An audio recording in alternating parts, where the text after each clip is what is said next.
they brought the birth certificate. We're like, okay, need to fill this out. And so we were like, okay, let's go with Orion.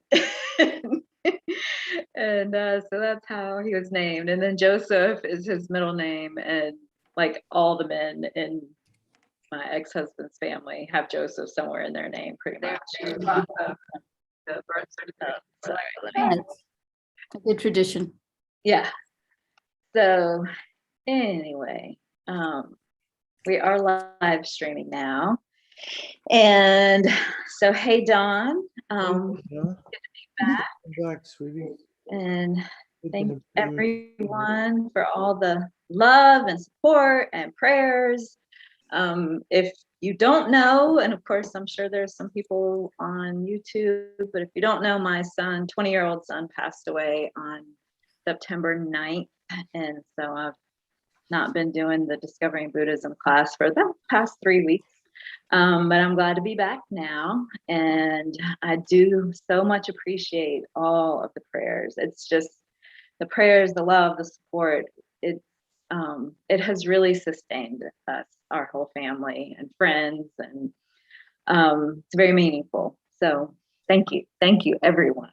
And in regards to that, actually, Wednesday is day 28 of his passing, and there's a Medicine Buddha Puja to benefit Orion on Wednesday evening at 5. So, and it's all Zoom. It's all through Zoom. It's all online. So if you want to join us for that, just go to the Kadampa Center website. The easiest way to find it is on the calendar, which is my go-to place, as most of you know. And on Wednesday evening, you'll see it there, and you can register and get the link. So anyway, and if not, there'll be another one on day 49. So once someone passes, there's about a 49-day period where the consciousness may be in the bardo. So that's what these numbers are significant. Okay, so without any further ado, Dawn, I'm going to turn it over to you. And this is one of my favorite modules, back to back with Death and Rebirth, two of my favorites. So I'm looking forward to getting back to it. Okay. Thank you, Linda. I can make this incredibly boring tonight with lots of data. I just can't do that though. I can too. But we'll get to it in a little bit. So has everybody had a pretty good week?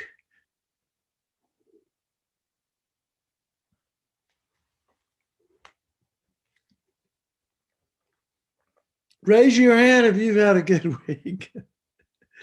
I can see hands over here. As good as can be expected, right? Lots of naps. What do you expect? I mean, things are going to go wonky in samsara, just how it is. So let's start out with a little bit of meditation. I don't know why my nose gets stuffy all around the time of this class. Some kind of karmic obstacle that's coming up for me. But anyway, so let's sit up and sit up straight, and we'll start out with this is going to be a little bit different. We haven't done, I promised you, purification practice, and so we're going to do Vajrasattva purification after we do a little mindfulness. I'll tell you what, Linda, let's do maybe a 3-minute meditation to calm down, and I'll guide that, and then we'll do the traditional prayers. But then this sort of Vajrasattva practice created by Lama Zopa has a lot of repetition of the prayers in it, and some of it is cryptic. In fact, a lot of it's cryptic. So I want you to just hang in there, and to the best of your ability, and I'll try to make some sense of it over time. But it's important. We talked a lot about how karma is, positive karma always leads to suffering, right? And that karma, these little tiny seeds grow exponentially. The seeds of negativity can grow exponentially. The seeds of positive actions, even tiny positive actions, grow exponentially. So karma is always expanding, and so we need to purify it. Anything we've done today, or even up at this moment in our lives, we have an opportunity to purify it tonight in this practice, at least weaken the force of it, and then you can't experience the result without creating the causes. That's sort of we had quite an active discussion about that last week, and I really, everybody was. It was a lively discussion. It was a good talk, good conversation about karma. So that was good. And then, so we'll do that. We'll do that. We'll get into more details after we do the Vajrasattva practice. But so that so there's the power of the reliance, which is the Buddha, Dharma, Sangha, and compassion. That's the first power to purify the mind, right? The second power is the power, it's the power of regret. It's where we bring the mind, actions of body, speech, and mind, that we really, in our heart of hearts, cringe when we think about it. And we have some kind of we don't, it makes us like wince when we think, God, I did that. Ugh, I wish I hadn't done that kind of thing. Like you poison yourself, right? And then the next is the power of the remedy. So we're going to do this practice includes all of these powers, and the power of the remedy is a recitation of the Vajrasattva 100-syllable mantra. And you don't have to know the meaning of the mantra, although it definitely has a meaning, but you just have to get a sense that this is powerful practice. We try to visualize light and nectar from Vajrasattva in our body, purifying our body, speech, and mind of all negativities, as we say it 21 times. And I'll lead it. I know some people know it. If you know it, kind of leave your audio on and say it along with me. And then the last one is the power of resolve, and that's considered the most important power. And that's where we make a strong resolution in our heart of hearts to not repeat this action for as long as we can possibly not repeat it. But that's really, really important. And we try not to lie about these things. So, but as much as we can, be truthful about how long we can restrain ourselves. So we'll start out with doing some breathing meditation. So sit up straight, and you can keep your eyes slightly open or closed, whatever is most comfortable. And find a comfortable posture to sit in, be it in a chair, sitting upright, or on a cushion. You can be sitting cross-legged or not. Eventually we all want to be able to meditate lying, sitting, or standing. Like in whatever position we're in, we want to be able to have that meditative mind 24/7. So start out, take a deep breath. And exhale. We're going to count to 10, by the way, 10 breaths. Start again. And the second breath, we take another deep breath and hold it at the top. As we exhale, imagine we're letting go of all negativity, all of anxiety, whatever bothers us. And then you continue to mindfully breathe, counting each in and out breath as a single breath up to 10. And then if you get lost, just go back to wherever you remember you were and continue. And if you get to 10, start over again. We'll do this for a couple of minutes.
So just again, let me refresh your memory about the four basic characteristics of karma. That positive actions always lead to suffering. Happiness, and negative actions always lead to suffering. So that's the first law. And the second one has to do with karma is expandable. It always, can grow exponentially, either positive actions or negative actions. And then we cannot experience a result without creating the cause. So in essence, everything that happens to us, be it positive or negative, is according to this law of karma that the Buddha taught, and that we can't understand fully until we are enlightened ourselves, that we cannot experience a result without creating the cause. Thus, anything that we experience is the fruit of our own former actions. And that the karmic seeds are never lost. They're enduring. Unless two things can happen. One is we can purify them. Actually, three. When we experience a result of a karma, it's finished. We can't speak. It's like a seed. It's burned up. It's used up. So that in that way, karma doesn't last. But generally speaking, karma doesn't last until the cooperative conditions come together for it to ripen. We can destroy karma with a moment of anger. Can destroy a negative, eons of negative karma, positive karma. So we can destroy karma, positive karma, and we can purify negative karma. So when we say karma is enduring, it lasts. It does until something happens to alter it, as we just spoke about. And so the four remedies, the four R's for purification, are the reliance, regret, the actual remedy, which in this case will be the Vajrasattva mantra, and then the resolve to not do it again. So those things, again, the most important parts of this whole module I just spoke about. There's a lot of details in between, but those are the key points. So I am going to read this because this is from Lama Zopa and also Kendall Magnuson, who's a friend of mine, but she was instrumental in helping to create Tibetan, discovering Buddhism modules. She, along with Mary Colony, were the key people in the early days. This was 20 some years ago. So we're going to start out by setting our motivation.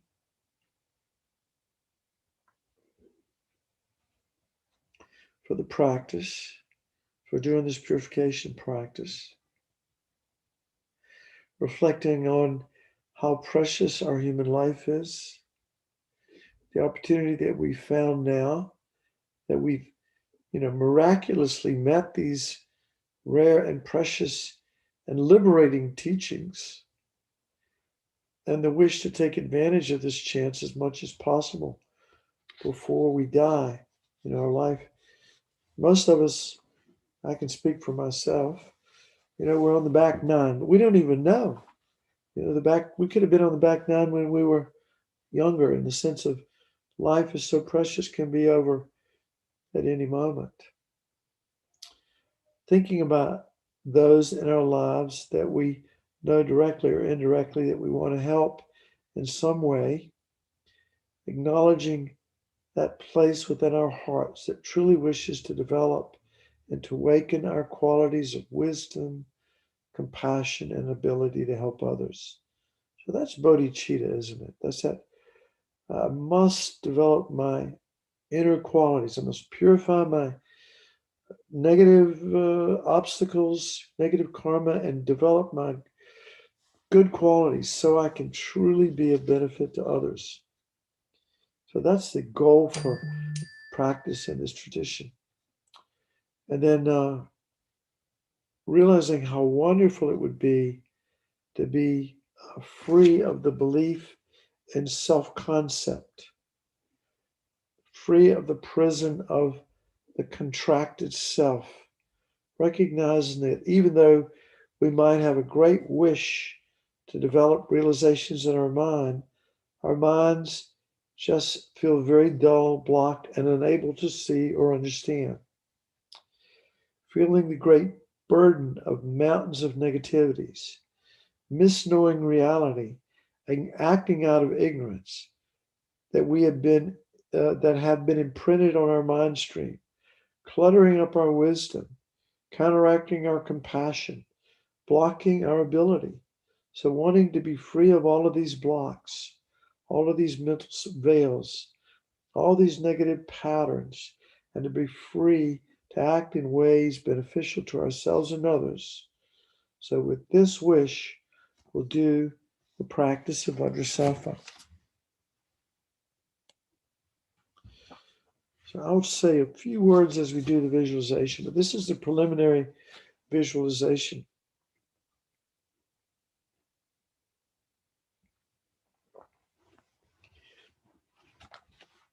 So again, with this heartfelt motivation, in the space before us is Vajrasattva, father and mother.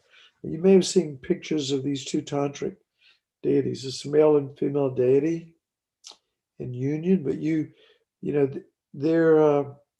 just imagine that they're in the space in front of us at the level of our forehead, so about 6 feet ahead of us, and they're seated on a lotus and moon seat, but this is hard for us to visualize. So you know what your car looks like. So maybe you can't visualize Vajrasattva, father and mother, but you can imagine like an orb of light that's the embodiment of all the qualities of the Buddha, and that this particular Vajrasattva, father and mother are going to help us purify our mind. We're actually going to use our mind to purify our mind.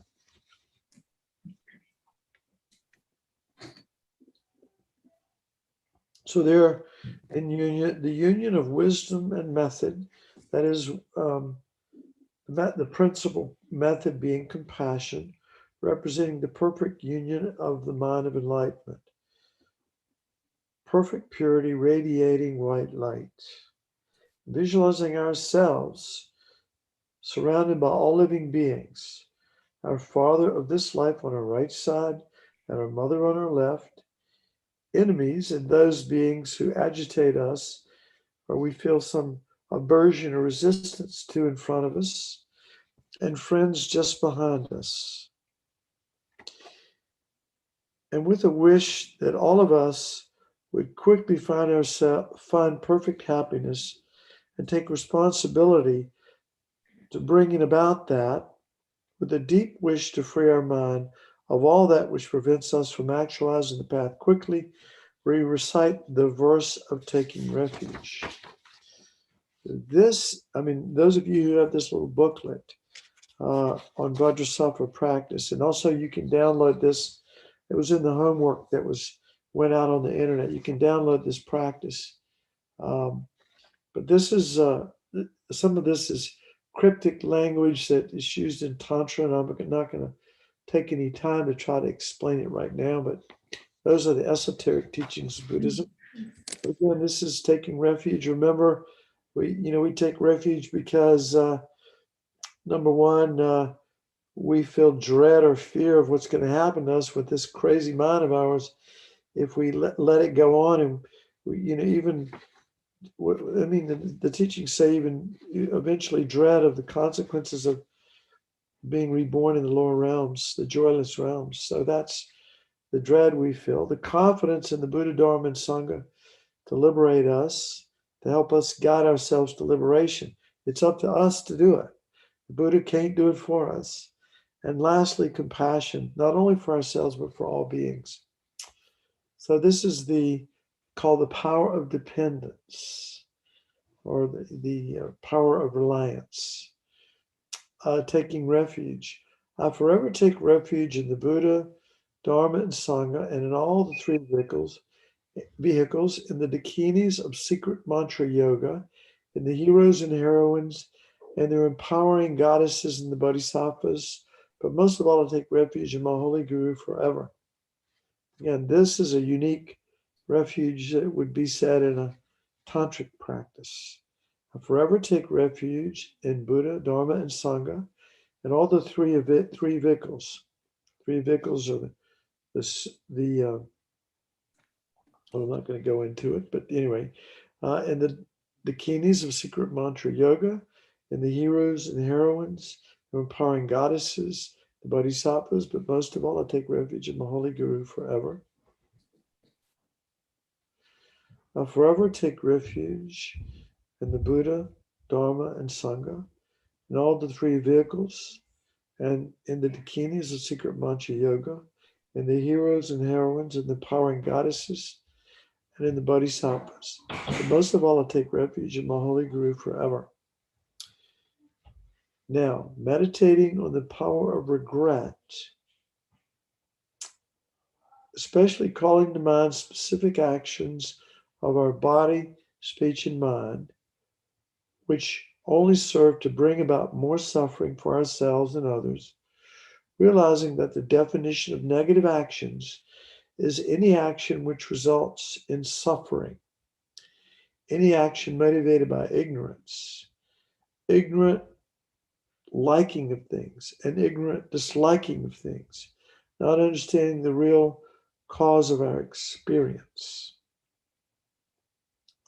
So again, this is the opportunity to recollect actions of your body, of our body, speech, and mind that we've done, not just today, but could be a week ago, a year ago, years ago, something that we have some, when we think about it, when we bring it to mind, it causes us to kind of wince, and bring about oh, I wish I hadn't done that.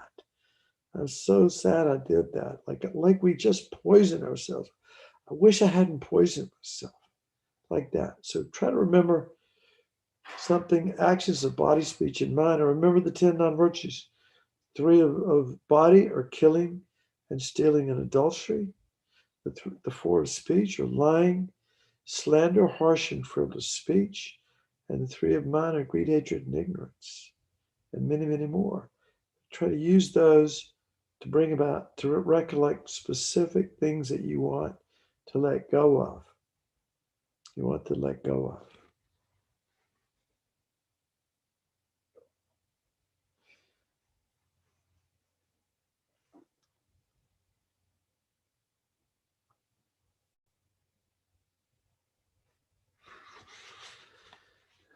This is a very important part of this practice.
As we've said in previous classes, you think, well, I never killed anybody, or I never did this or that.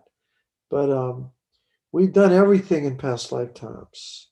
And what we want to do in this practice is not just purify what we did today, although that's important, really important, but also we want to purify the negative seeds in our mental continuum that we've created in this lifetime and in all of our former lifetimes. And we have all been, we've all done everything in past lifetimes. We've all done all the 10 non-virtuous actions, not just once, but countless times. So we want to have that kind of open-mindedness that we're going to let go of all of this negativity. We have done it all, and we don't want to be tormented by the boomerang karmic consequences of these negative actions. We need to let it go. We need to regret it, and then let's let it go. This is Lama Zopa, his commentary.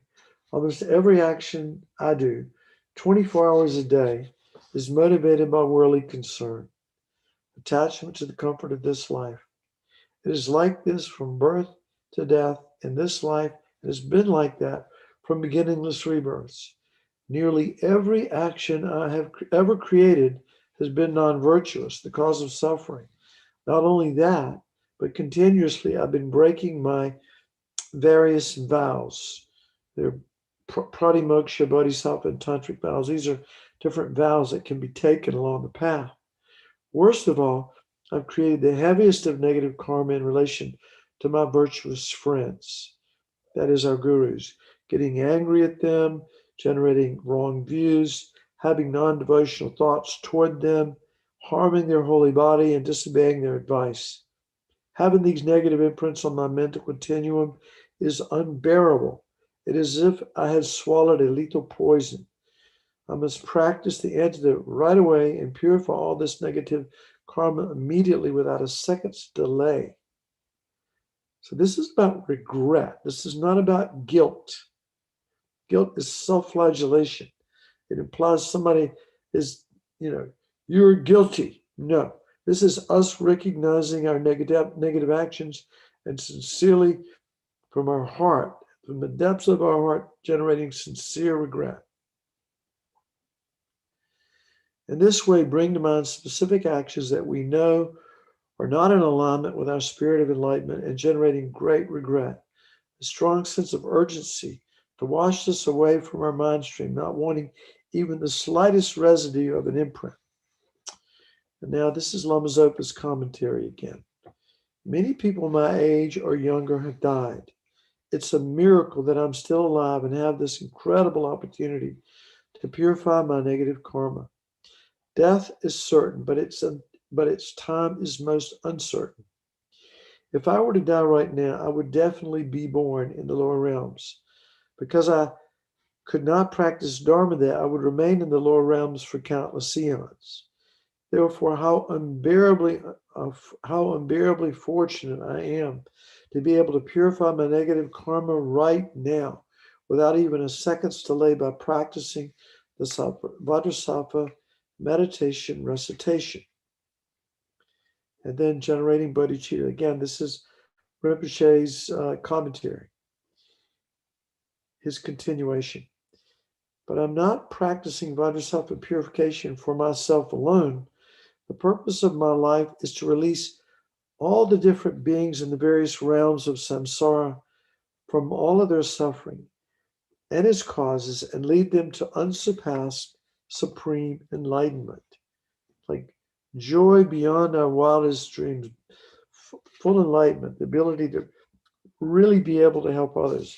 In order to do this, I must first reach enlightenment myself. Therefore, I must purify all negative karma immediately, practicing Vajrasattva meditation recitation.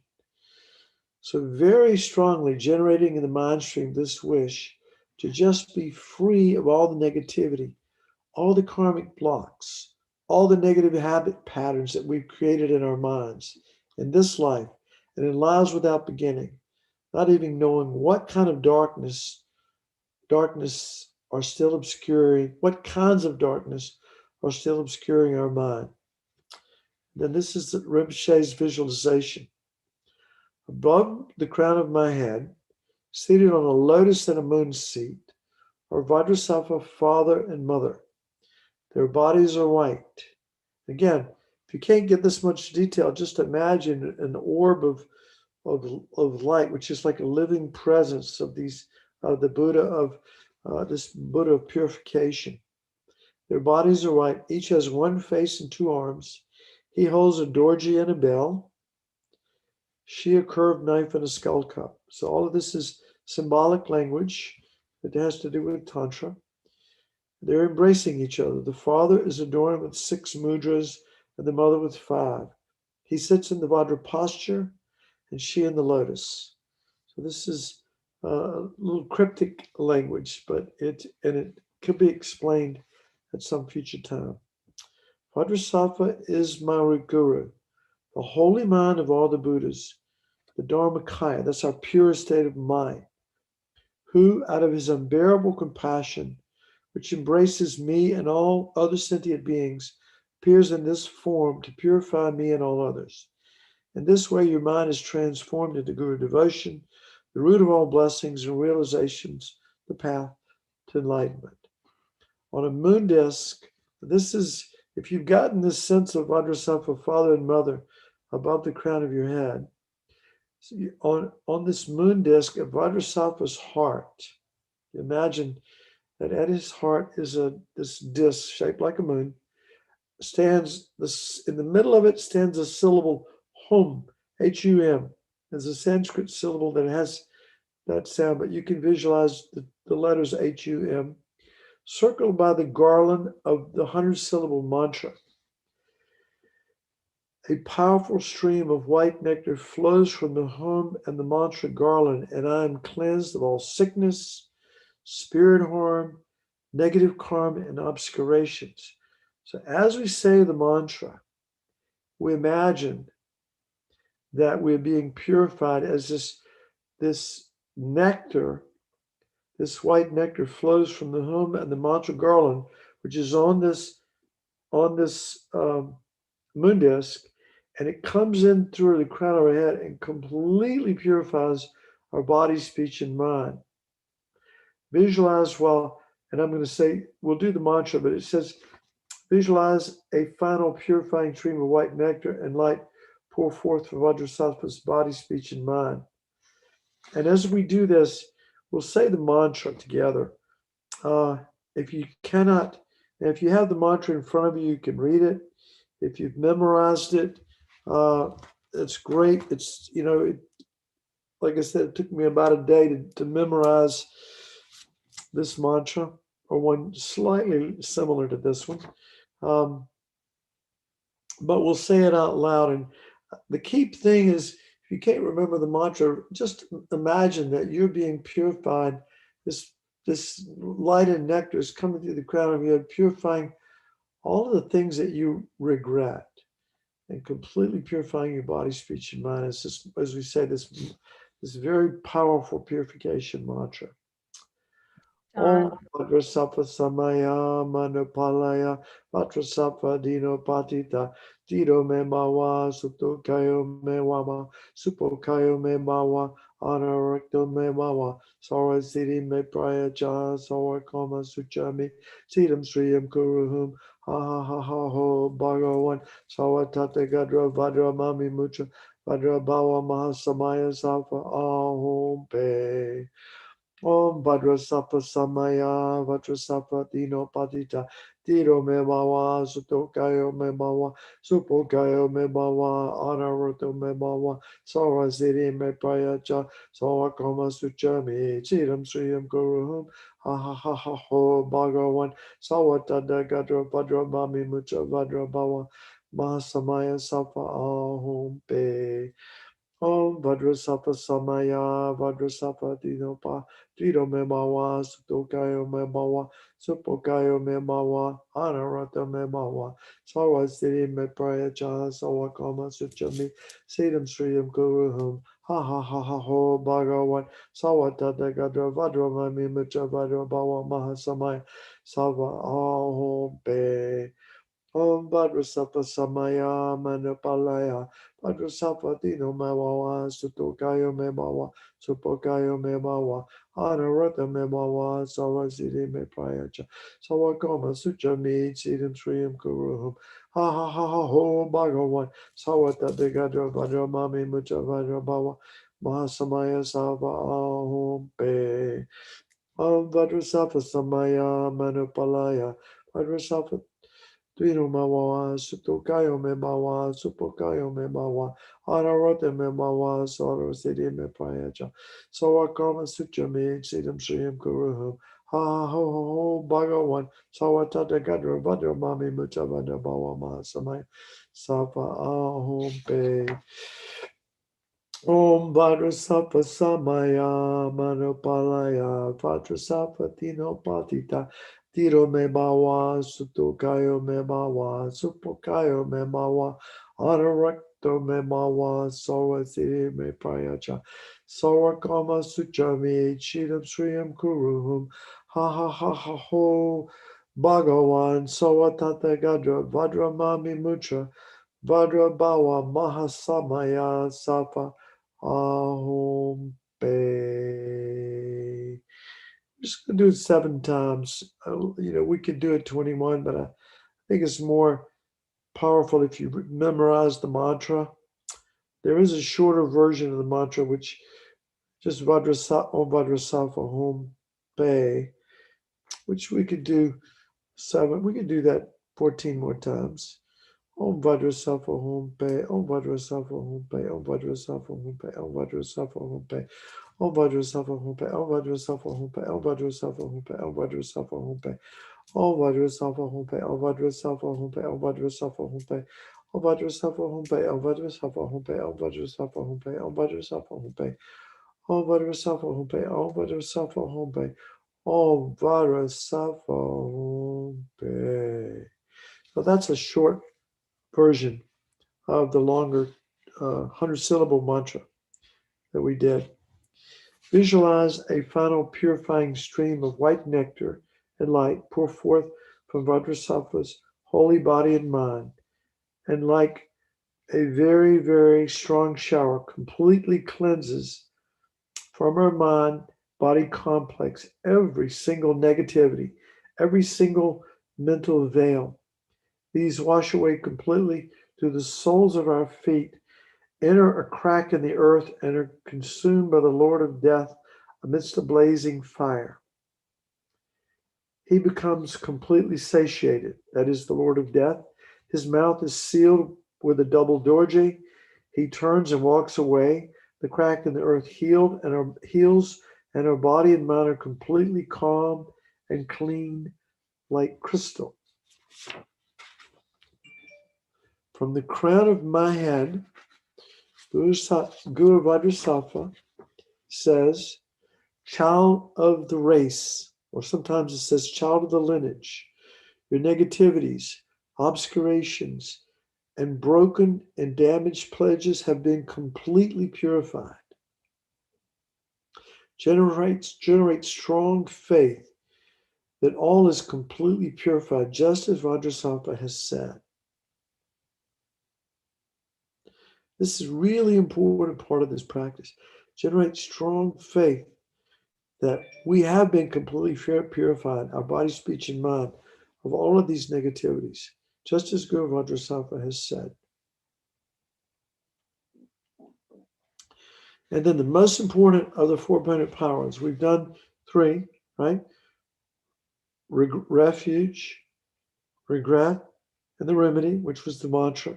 Now we're doing the power of restraint, or resolve. So, power of restraint, refraining from creating negative actions again.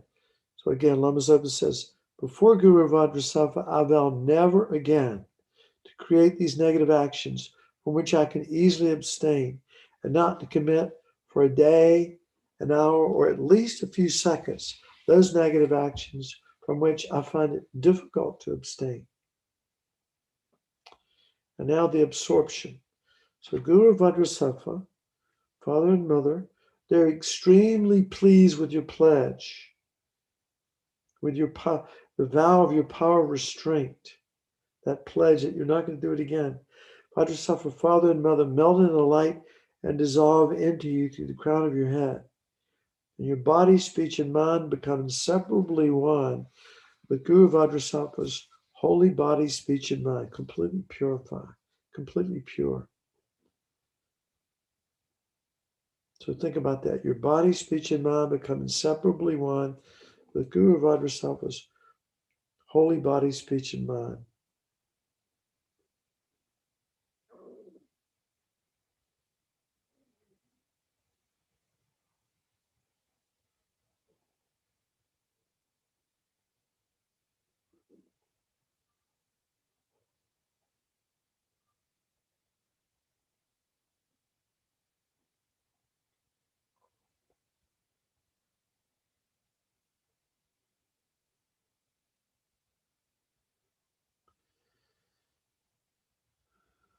In emptiness, there is no I, creator of negative karma.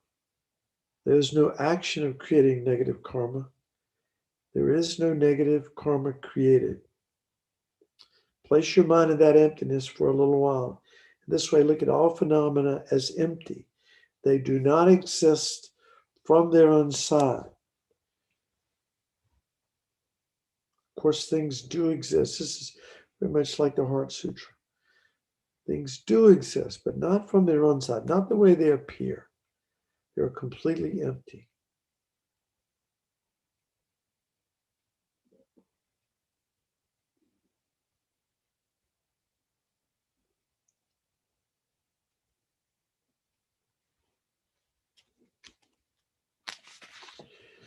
Then with this awareness, there is no negative action with the subject alone, no negative action with the object alone, no negative action, and it's impossible to engage in action without subject and object. With this awareness, we then dedicate the merits. This is the the teachings on emptiness, which are so profound that the Buddha realized. Due to all these merits of the 3 times collected by all the Buddhas, Bodhisattvas, myself, and all other sentient beings, which appear to be real from their own side but are empty, may I, who appears to be real but is empty, achieve Guru Vajrasattva's enlightenment, which appears to be real but is empty, and lead all sentient beings who appear to be real but are totally empty to that enlightenment which appears to be real but is empty, by myself alone, which appears to be real but is also totally empty, non-existent from my own side. May the precious bodhicitta, the source of all happiness and success for myself and all of the sentient beings, be generated within my own mind and in the minds of all sentient beings without even a second's delay. And may that which has been generated be increased. May I and all mother sentient beings have Lama Tsongkhapa as our direct guru in all of our lifetimes, never separated for even a second from the pure path that is greatly praised by the conqueror Buddhas, and actualize the complete path, 3 principal paths, and the 2 stages of High Yoga Tantra, the root of which is Guru devotion within our minds as quickly as possible.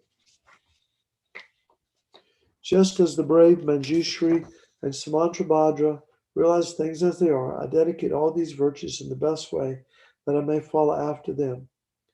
With this dedication, the 3 victorious ones gone to bliss, have admired his best, and in this way I also perfectly dedicate all these roots of virtue so that I may perform good works.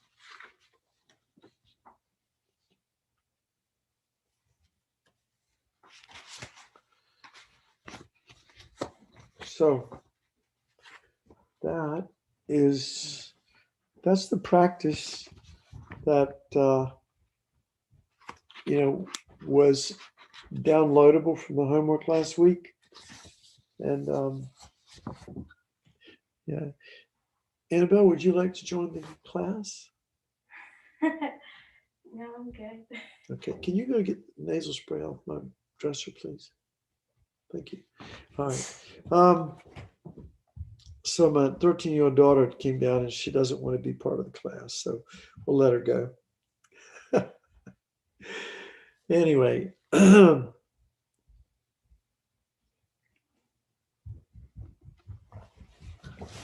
so anyway, in the homework last week, I did give a link through Lama Yeshe's Wisdom Archives.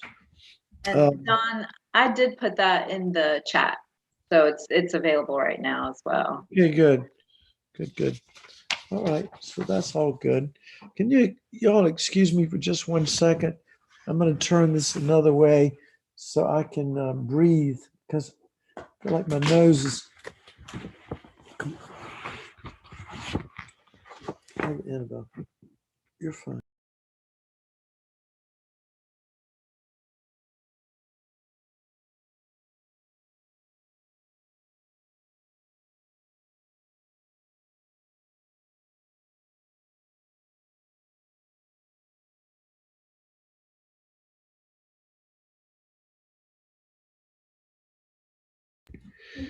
Annabelle graciously muted me for a second. Oh, and I was muted and I was showing everyone this and I was talking through it and I was muted. That was helpful. Yeah, so I was showing everyone this while you were taking care of yourself, Don. Thank you. So it's all right here. Just go to that link, lamayeshi.com. And if you don't have the link, just in the search, type in Vajrasattva or daily purification practice. Okay. Yeah. So I actually have the final exam here, but I think I'll do the final exam questions just because I think, I think it's good to review all of the stuff many, many times in the course of a class rather than just throw it out one time. So the first question in the final exam is, why is understanding karma so important? Who wants to take that one?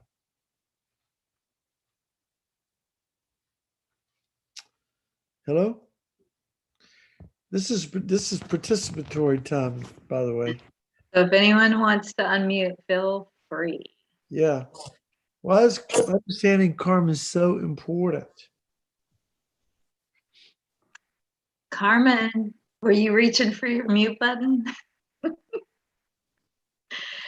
Janet, Because you have to accept your responsibility for your life. Yeah, that's part of it, isn't it? Okay. Yeah, and because it affects your future rebirths. absolutely. Absolutely. And I'll add that, just the recent loss of my 20-year-old son. I mean, just having an understanding of karma, because so many people say, why does this happen to me? Or why did it happen to him?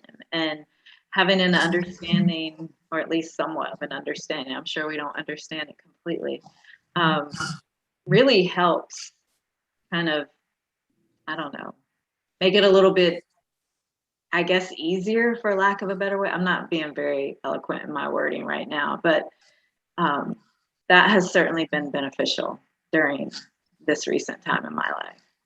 Yeah. Thank you. That's helpful for everybody, I think. The realization of and the importance that the practicing and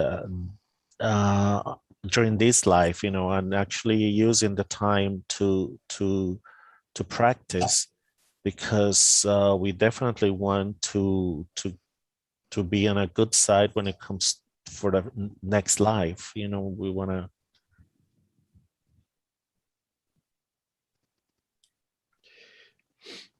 Yeah. Okay. I think everything everybody said is true. I can remember, Venerable Rabina going, she would, when she talks about karma, she says, this is the Buddhist view of how the world works. This explains everything. Now, whether you agree with, whether you buy, again, the Buddhist view is whether you believe in karma or not, these are the universal laws. This is how things are created, and this is how these are the laws of nature, but they're much deeper than just you plant a seed and you get a tree. This actually explains everything that ever happens to anybody at any particular moment.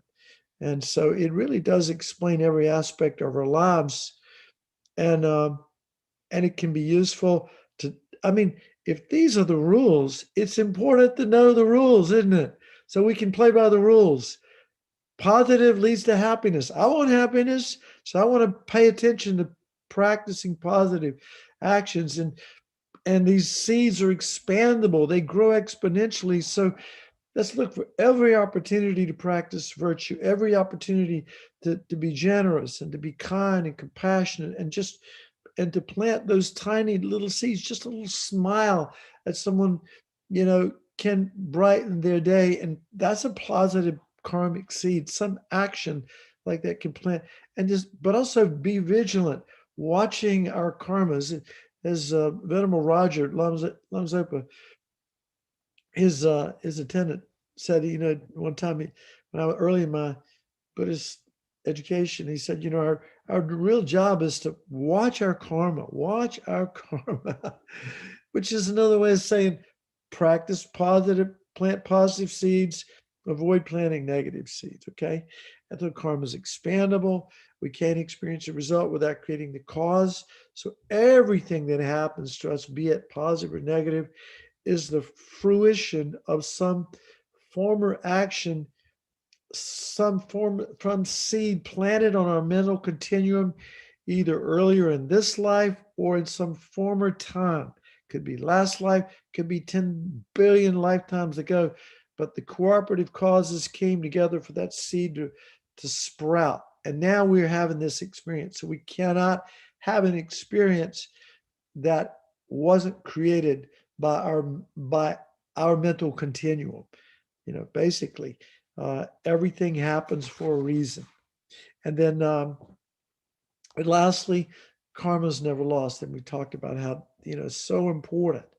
Like, because a moment of anger can destroy our, so much positive karma. And we see it, in our relationships, how you can, literally destroy a friendship with something that's quite mindless. Doesn't seem like a big deal, but all of a sudden, this friendship of 20 years is now like poof, gone. And a few kind words can transform, somebody you don't even know into a friend or an enemy. So just, doesn't take much. So negative karma can destroy our positive karma. We can purify our negative karma with purification practices. And again, whenever we experience something negative, this sounds really bizarre, but it's this is fairly typical, bodhisattva teachings.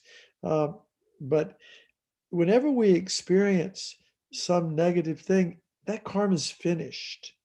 By the same token, when we experience positive things, that karma is finished too. So if you have a lot of money and you're kind of like living large, well, guess what? You're using up all your good karma. You better be creating some more, because the next life is coming. And even this life, there are plenty of people that have gone from riches to rags. It can happen to anybody. And of course, it doesn't matter how much money you have. If you don't have your health, you're busted. You're impoverished. So anyway, so it's important to know how the world works. And this is the Buddhist view of how the world works. So that's a big one. So what is a complete karmic action? What aspects do you think, what aspect do you think is most important? So what is a complete karmic action? We talked about that last week. Anybody want to take that on?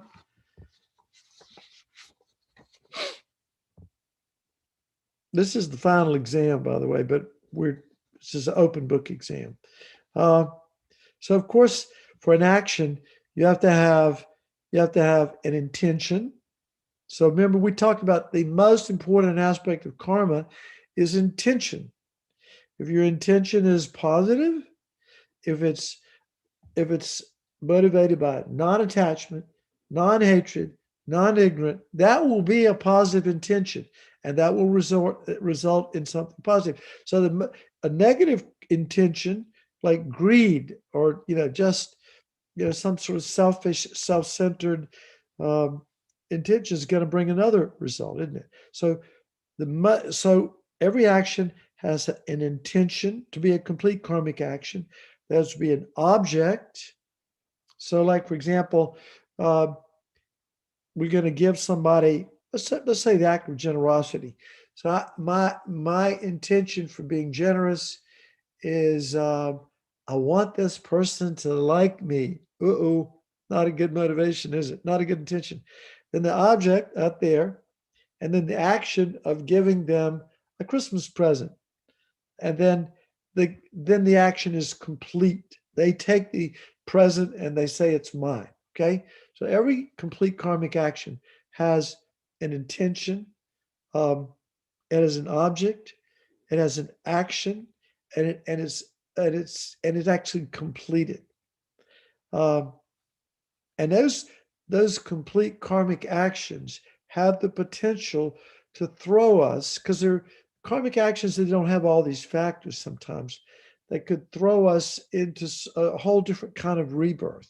We say that's called the throwing karma. Okay, what do you think is the most important of these things? Of course, we've already said it's intention.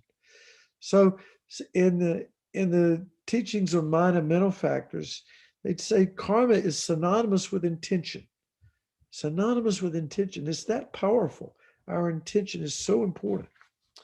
What is the difference between throwing and completing karma? So we talked about that last week. Throwing karma. Anybody remember? Hello? Anybody want to go unmute and tell me about throwing and completing karma? Feel free to unmute if you would like to.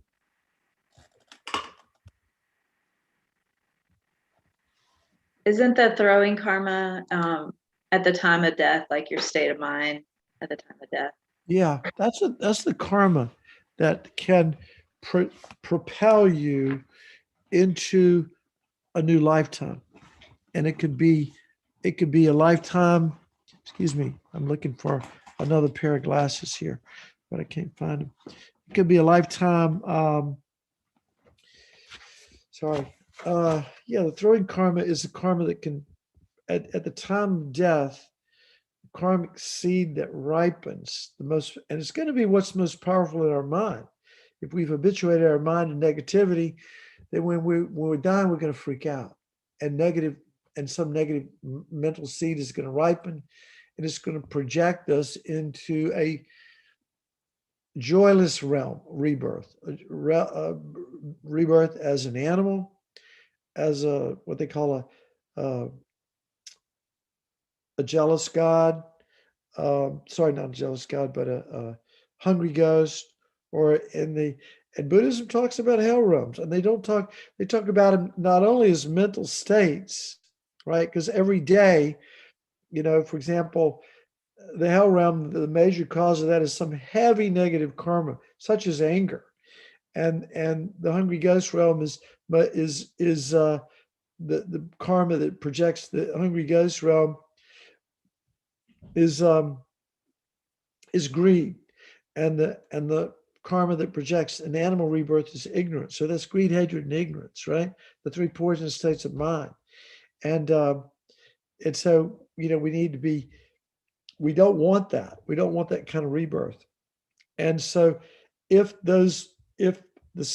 we've habituated ourselves to be angry most of our lives, then at the time of death, likely some sort of negative seed of anger is going to ripen and project us into a really difficult rebirth in hell for as long as that, and it could go on for eons, as Buddhism says. It could go on for eons, and then we have an opportunity to get out of hell once that karma has completely played out. Just like any seed that we plant, it has a beginning, a middle, and an end. Everything must come to an end. So when that seed finishes, if we have a positive karmic seed, we could be reborn in a more beneficial, more positive rebirth than the one in hell. So throwing karma is so important, and the time of death is crucial in Buddhism. We talk about it. For example, they use this example here. If someone planned a murder, carried it out, and felt great satisfaction in seeing the person dead, they're definitely going to the bad place. Okay? Now we think about the throwing karma is like if we're drawing a picture and we sketch the outsides of the picture, right? We get the shape and all of that. Now the completing karma is filling in the details of our lives, okay? Completing karma is not as strong as throwing karma. Instead of determining the actual samsaric realm in which we're reborn, it determines the living conditions we find there. We're either rich, healthy, and comfortable, poor, stressed, and struggling with health problems, or a mixture of the two. So, for example, if you're born in the animal realm, which is one of the joyless realms because of your throwing karma, but you're like Lama Zopa's dog or pet, that's excellent completing karma. Or we could look at ourselves having excellent throwing karma because we have a precious human rebirth, and depending on our circumstances, good or not so good, that's our completing karma. So, if we have a lot of health issues, a lot of mental disturbance, a lot of friends or not many friends, difficulty at work, all of that is the completing karma. So, any questions about that? Like I said, you don't have to believe a word of this, but this is the Buddhist view of how our whole life is being created by our karma. So generally, there are four results of non-virtuous karma. Give one example of each non-virtuous action of body, speech, and mind, and their specific results. So we're talking about non-virtuous karma here now, not virtue. So anybody want to take, for example, what are the, well, let me say the four ways that a karma can ripen. It can ripen in your rebirth in a certain realm. We talked about that. The result resembles its cause in our experience. Once we've exhausted our karma to be reborn in the lower realm, we will have experiences resembling the action in the upper realm. So, for example,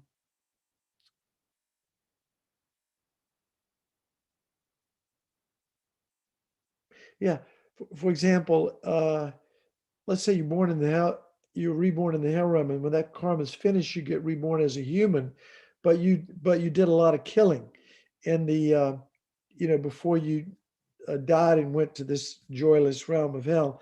Now you come back to a human life, and so that's that karma. That's a good ripen. That's a good throwing karma, but then you have similar results where you have bad health. People are always trying to kill you. Finally, maybe you do get killed. Okay. And then there's a call to action similar to the cause. Like in this life, you have a tendency to want to harm others. You have a tendency to want to kill because that's what you did in the former lifetime. And finally, the result will result in ripening in an environment. We find ourselves living in difficult living circumstances. So if we're born a human, we're born with bad health and all kinds of problems, and even like in a war zone, where there's a lot of killing and stuff going on around us, not a good situation. And then we have a tendency to kill. So that's a result similar to the cause and an action similar to the cause. And then we're born in an area that's very difficult, like a war zone, like being born in Afghanistan, and sort of like negative karma, big time negative karma, because there's so much killing and so much harming of living beings there. That's an example of killing. So let's take a non-virtuous action of lying. The result, for example, I'm just going to go through these. The result creates the causes to be reborn in the animal realm.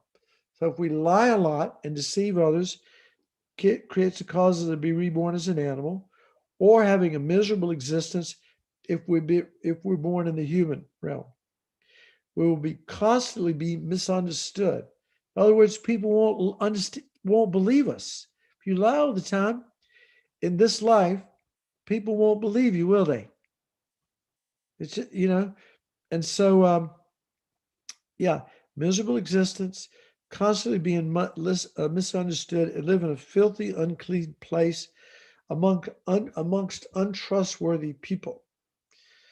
So that's kind of a lot to think about. But again, every negative action is going to give us. We're going to be the full fruit of that karmic action is we'll be reborn. If it's negative, we'll be reborn in a joyless place. We'll experience results similar to the cause. For example, lying. We'll have people lying to us all the time, and deceiving us. And then we'll have a tendency, and they will have actions similar to the cause. We'll have a tendency to lie again. You know how some people are just have a hard time being honest.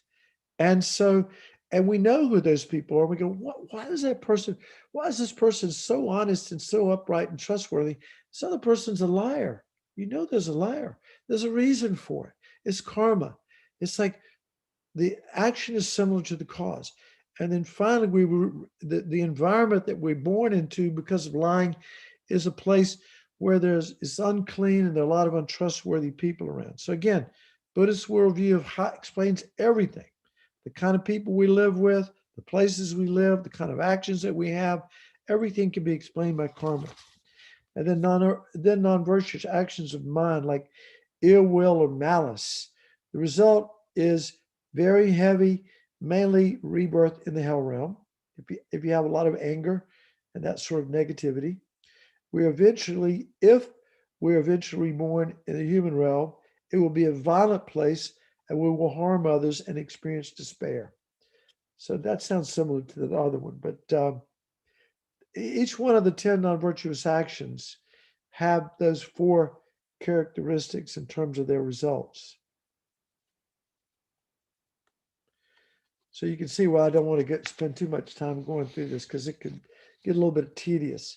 What is the most important aspect in the nature of a virtuous action? Intention. True. What else?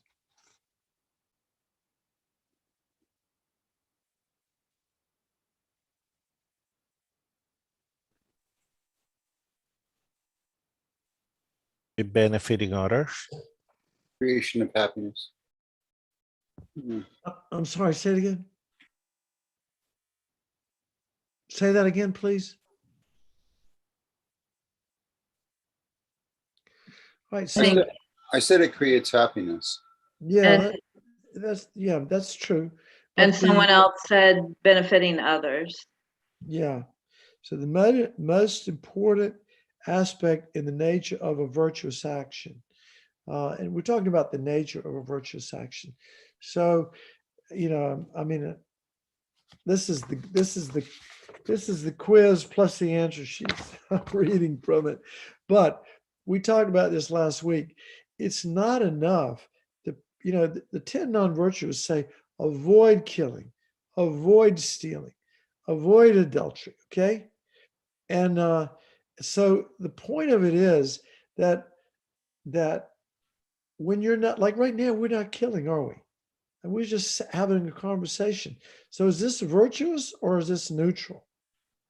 Now, if we had taken a vow, this is the power of vows.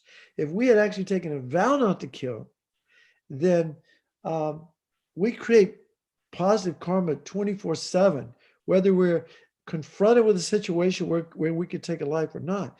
But the practice, for most of us, to practice non-killing, we have to be in a situation where we could take a life and we consciously choose not to do that. So there's an insect, for example, it's an insect, could be a human, could be anybody, but let's say it's an insect. There's a mosquito on you, and and you go, oh, and you get ready to hit it. You go, wait a minute, I have a vow not to kill. So you just kind of flick it off. Rather than kill it, you restrain from killing it. So that's the most important aspect, which defines a positive action here, is restraining from the negative action. So again, avoiding the 10 non-virtues, avoiding the second one is stealing. So you're in a situation where it would be so easy to take money or merchandise, but we restrain ourselves. We have the impulse to steal and we restrain ourselves. That's virtue. We have the impulse to commit adultery, but the situation arises, that gorgeous person that we would love to be with is there in front of us, but we go, no, I'm not going there. That's restraint. That is virtue. That's the practice of virtue. And the same thing with lying. We have an opportunity to deceive others, but we restrain ourselves and we don't do it. That's virtue. And slander, we got an opportunity to badmouth our neighbor or our best friend or anybody, co-worker, but we restrain ourselves. That's virtue. And harsh speech, and we restrain ourselves. And frivolous speech, and we restrain ourselves. So restraint is the kind of the key thing here. We are confronted with a situation where we could act negatively with our body or our speech or our mind, but we restrain ourselves. So same thing with greed and hatred and ignorance. We restrain ourselves when we see our mind going there. We're mindful of it. We see our mind going there, and we apply the antidote, or we let it go. We don't follow that negative mind. Okay. All right. Purification, the 4 remedies. By golly, you better know this one. Who wants to take this on? Sue, you're smiling like you got this. You got this, Sue. Maybe. Let's see. Y'all be with R. First one. Well, I think last week you said refuge. Tonight you were saying something else. Was it resolve? It's the No. same. Is that the same? It's not exactly the same, but No, but it was kind of the same thing. You had a different R word tonight. yeah. And then regret was Right. the the remedy, which is the purification part, Right. and the resolve not to do this again first, and it certainly can. Yep. Manage it. So we, so sometimes we say refuge, but like I said, we take, and then regret, remedy, and this resolve not to do it again. And of the 4, what's the most important one? The power of resolve.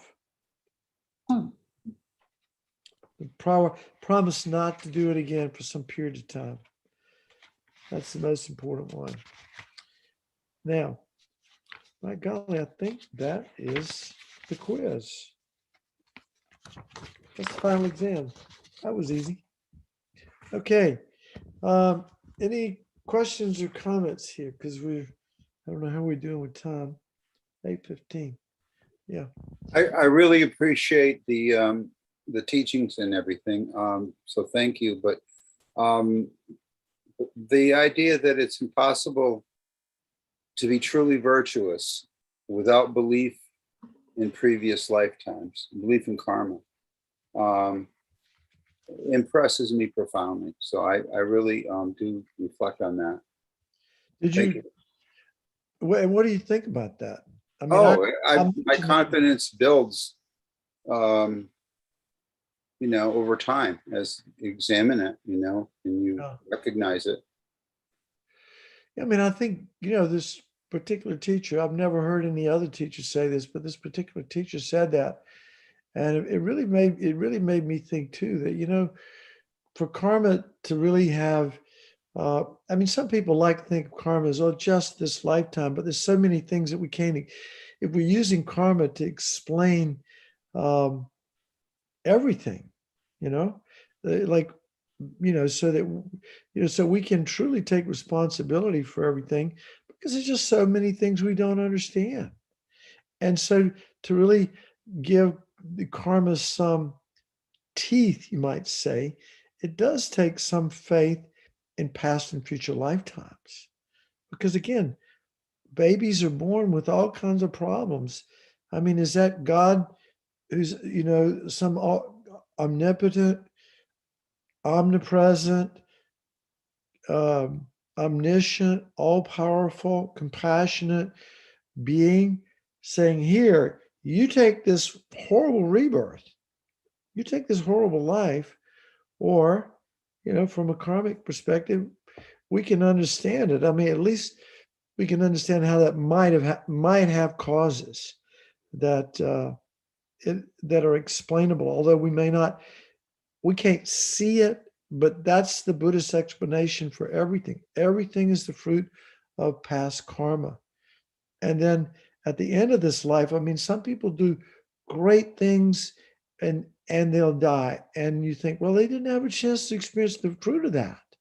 But if there are future lifetimes, there will be opportunities. Those seeds are never lost, as we said, until they ripen, until the cooperative causes come together for those seeds to ripen. Then they will. And so, I asked Venerable George Chernoff the other night. I was talking to him the other day, and I think I told you this. I said, George, I want it now. I want the good stuff now. I don't want to wait some future lifetime. I'm not even sure. We all say we believe or have faith in future lifetimes, but I actually have a lot of faith in future lifetimes, but I haven't ever seen one. So I can't say I'm 1000% sure, but I know I have a lot of reasons to have faith in it. But it's difficult. It's difficult to understand every aspect of karma. Don, this Yeah. is Linda. It reminds me of that story that's shared in Buddhist teachings about the farmer who had the horse, and the horse ran away, and his neighbors were like, "Oh, that's terrible," and he's like, "We'll see." And then, a few weeks later or whatever, the horse comes back with 3 other horses. And so then it's like, wow, the neighbors are like, that's such good, that's so great. And he's like, we'll see. And that it continues on. And I don't know all of them, but I know what happened next. okay, go. So his son has to break these other horses that come back, so they can use them. And so he's riding the horses and he gets thrown and he breaks his leg. And all the neighbors say, "Oh, you're so unfortunate, how unlucky you are that your son broke his leg. That's just terrible." And then about a week later, an army comes through, and they're, and all the young men of fighting age are taken away to fight in the war, except the man with the son with a broken leg. And of course, everybody says, "Oh, you're so lucky because your son had broke his leg. And now he doesn't have to go to war and, be killed most likely." And of course, the man said, "Oh, well, we'll wait. Let's see what happens." So karma's like that, isn't it? It's just random. Because we're caught in this, again, the wheel of life, the circle of life, I guess you can call it, like in The Lion King, but we call it the circle of samsara, of uncontrolled causation. And we really don't know what's going to ripen next. However, we do have some power to plant the seeds to cause good things to ripen in the future. And karma can teach us a lot. For example, if you're at work and people don't listen to you when you talk, you have great ideas, but nobody wants to take your word for it. What do you think the karmic cause of that is?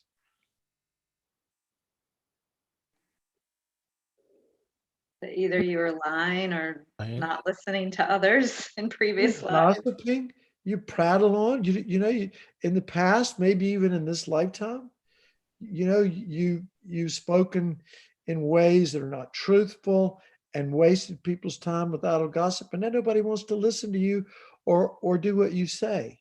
So we could learn from that and say, okay, I'm going to keep my mouth shut and speak, in speaking when it's appropriate and say what needs to be said and shut up and practice that way. So we can learn from negative actions.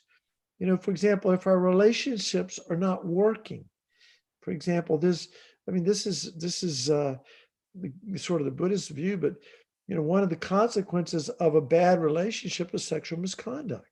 So we need to be very careful about how we relate to other people from a sexual standpoint, because the karmic result of that is bad relationships, divorces, and so on and so forth. So it may not in this lifetime, you may not remember it, but we want to be really careful how we behave with other people and so on. So whatever the circumstances are, if we're poor, we're having a difficult life in terms of not having many material resources, that's the karmic consequence of being stingy.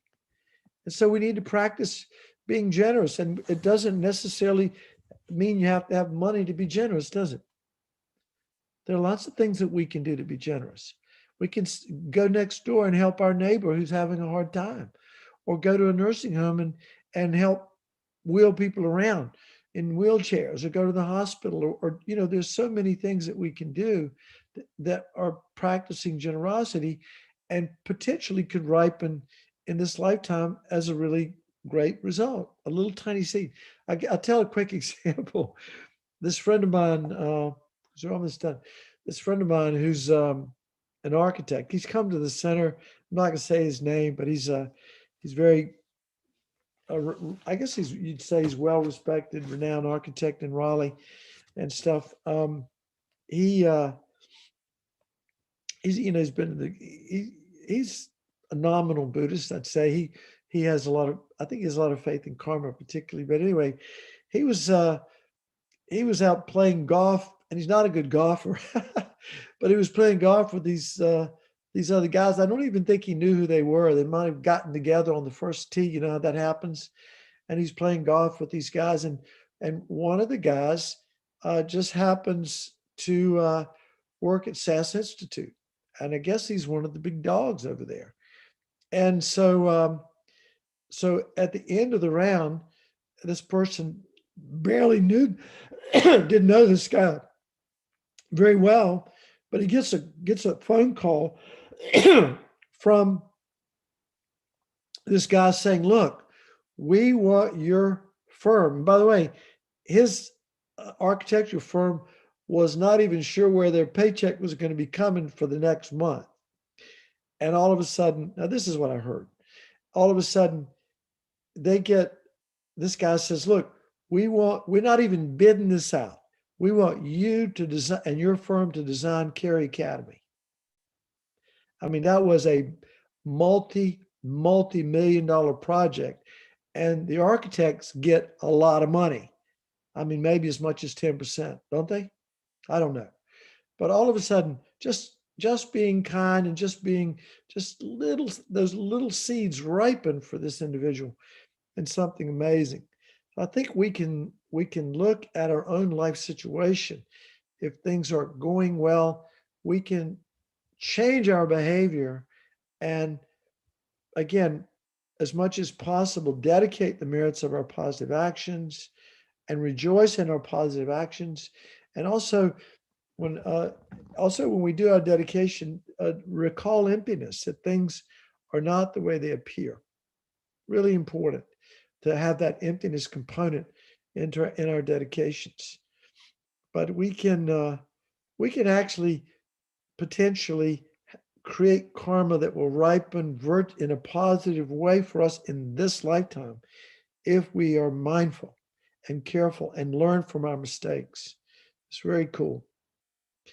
Now, I asked people last time, because there was a lot of discussion about karma and compassion, and there was some concern that the teachings on karma were kind of heartless, and would make us less compassionate. And so I asked the question, how would understanding karma actually be a source of greater compassion? Potentially. Anybody want to take that one on?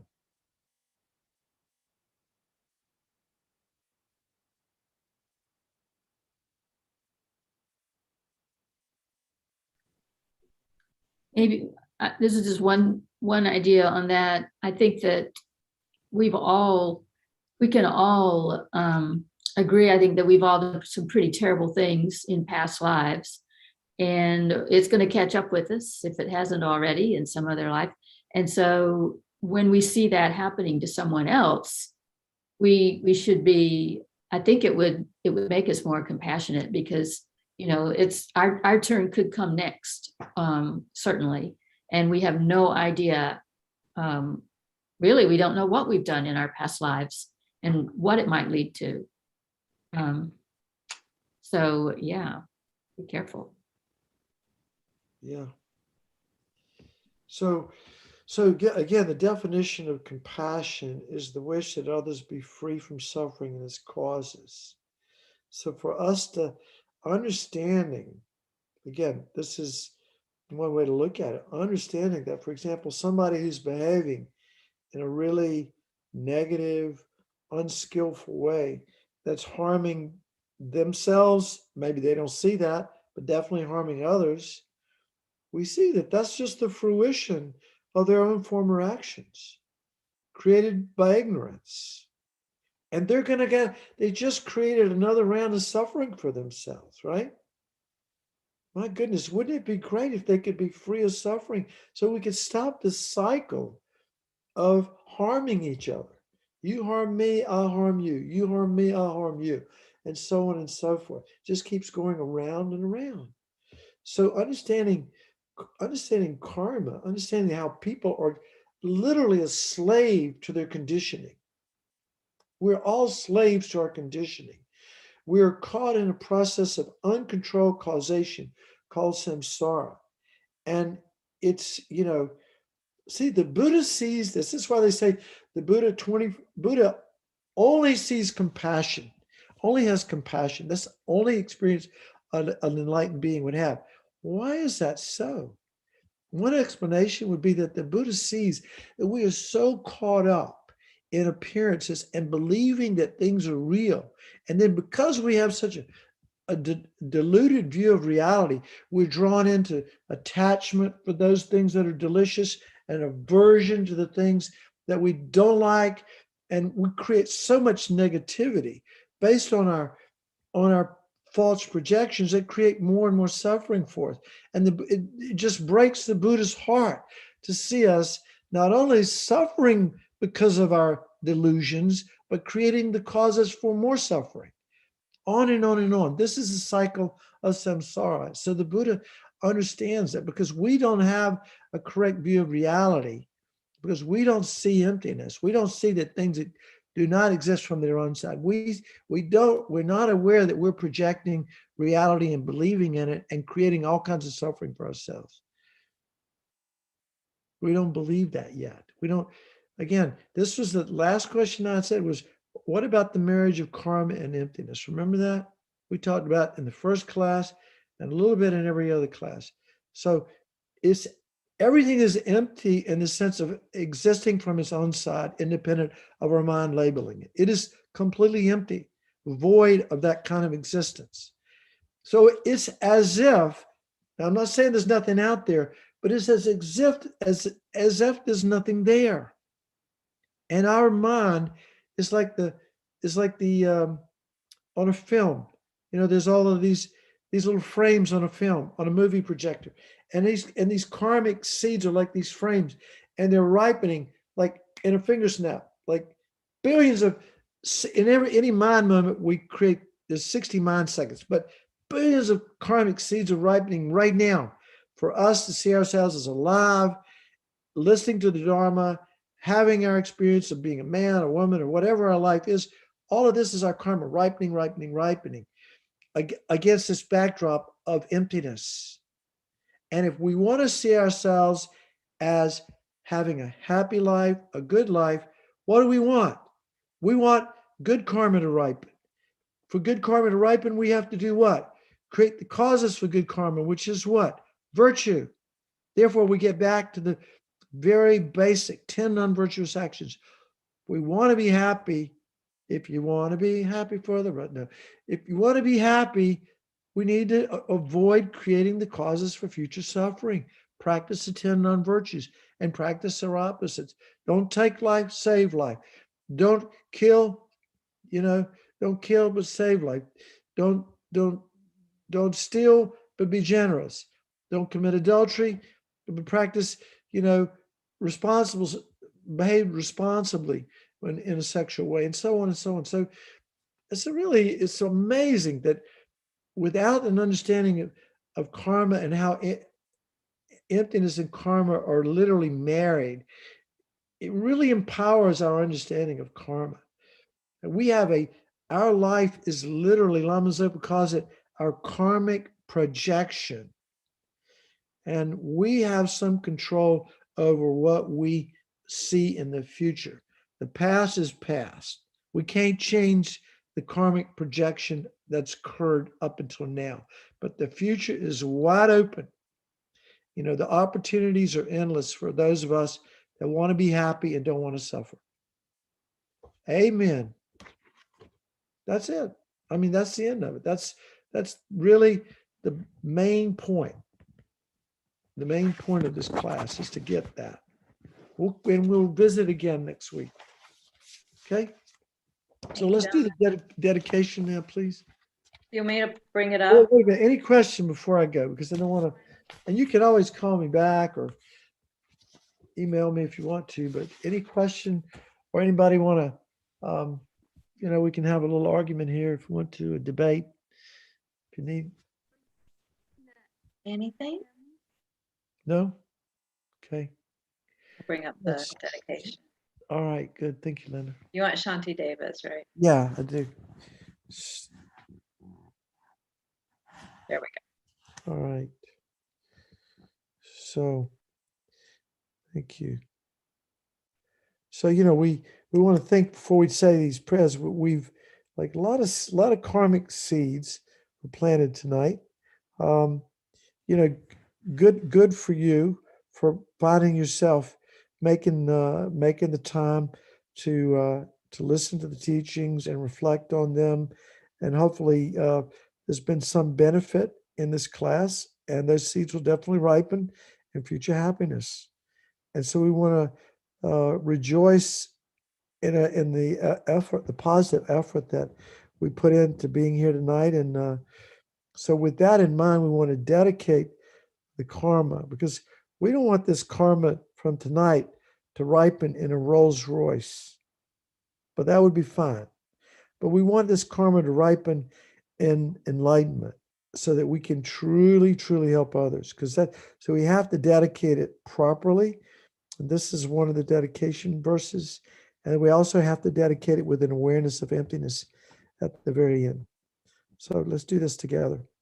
May all beings everywhere, plagued by sufferings of body and mind, obtain an ocean of happiness and joy by virtue of my merits.